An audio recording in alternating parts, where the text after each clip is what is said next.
Nah, pemirsa, berbicara mengenai pembelajaran jarak jauh, ada peristiwa memprihatinkan terjadi di Kabupaten Garut, Jawa Barat. Di tengah pandemi COVID-19, seorang ayah terpaksa mencuri ponsel untuk kebutuhan belajar daring sang anak. Pelaku mengaku terpaksa mencuri handphone karena tidak memiliki biaya untuk membeli handphone agar anaknya bisa mengikuti sekolah dari rumah. Korban yang mencari tahu pelaku melalui aplikasi pelacak ponsel akhirnya berhasil menemukan pelaku yang tengah berada di tempat tinggalnya. Namun korban akhirnya memaafkan pelaku karena saat mendatangi rumahnya, anak pelaku tengah belajar online menggunakan ponsel tersebut. Mengetahui peristiwa memprihatinkan ini, sejumlah jaksa di Garut membantu sang anak dalam proses belajar secara daring dengan memberikan 1 buah handphone serta bantuan lainnya. Untuk pembayaran per bulannya berapa setiap bulannya?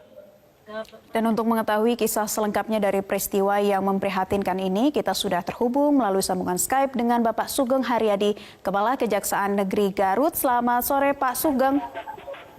Selamat sore, Mbak Naila. Pak Sugeng, awal mulanya mengetahui peristiwa ini dari mana dan kabarnya korban sempat melapor ya, Pak? Betul, Mbak Naila.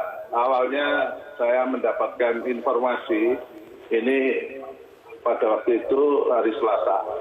Sore saya membaca media online ya yang menceritakan adanya ayah yang mencuri HP untuk kepentingan daring anaknya.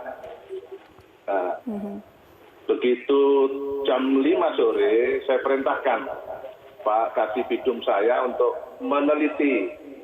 menelisik keadaan rumah atau lingkungan dari ayah yang mencuri tersebut.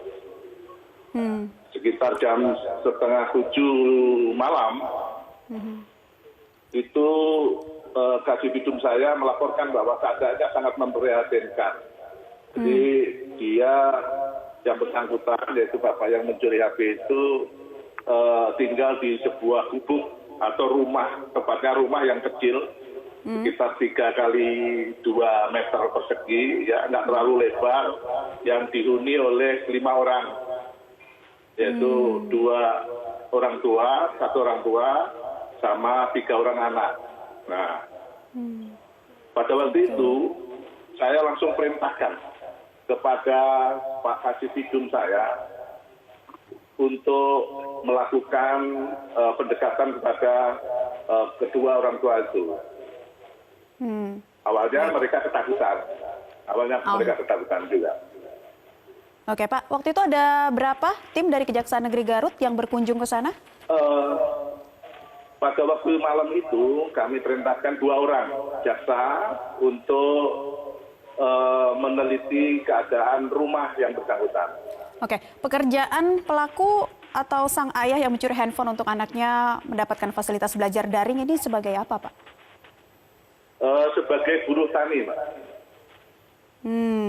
Dan memang di sekitar lingkungan tersebut banyak para pekerja buruh tani lainnya?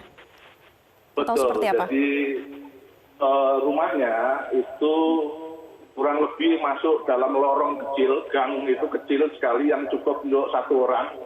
Kalau kita berpapasan itu harus berhenti salah satu. Itu sekitar dari jalan raya yang besar itu sekitar hampir 500 meter dari jalan raya itu. Tadi Pak Sugeng ceritakan.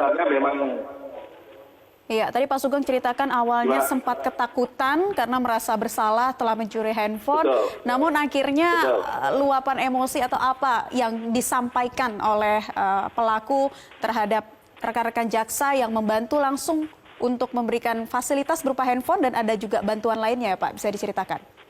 Iya, pada waktu itu tim saya yaitu para jaksa saya begitu memberikan pemahaman yang mana didampingi oleh warga sekitar juga yang pada waktu itu dengan pakai bahasa Sunda menerangkan bahwa kedatangan kita untuk meneliti bukan untuk menindak yang bersangkutan. Maka dengan sangat terharu pada waktu itu tim saya juga melaporkan bahwa anaknya yang perempuan yang bernama S itu lagi belajar juga,